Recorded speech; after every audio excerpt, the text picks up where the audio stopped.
होमा भाऊ होय काहून नाराजीत बसला? अगं नाराजीत नसो, मी मोठ्या संकटात फसलो. का करतो कसं? अरे आता पुढच्या महिन्यामध्ये माझ्या सारीचं लग्न आहे. तर माझ्या सासऱ्याने मला फोन केला का जेव्हा तुम्हाला कपडे घेवायचे आहेत म्हणून.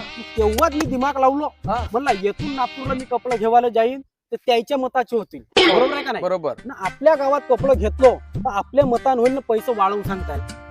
म्हणजे बरोबर आहे का नाही? बरोबर. म्हणजे 2000चा बिल झाला तर 4000 सांगताय. बरोबर आहे? यस. मग गावच्या दुकानात गेलो मी, 2000चं कपडे घेतलं आणि 4000चा बिल पाठवलं डायरेक्ट तिकडं बस. मामाजी कर. तर तसाच मग बिल पाठवलं तर त्या मामाजीचा मला फोन आला. हे केव्हापासून असं धंदा 2 नंबरचा चालू केला म्हणून.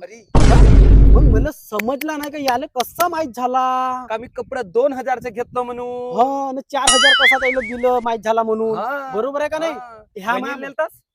तीच तर गलती झाली ना अरे माई. यार. हिनं का केलं, पाणी पेवाच्या मिसानं आपल्या बापाला फोन केला.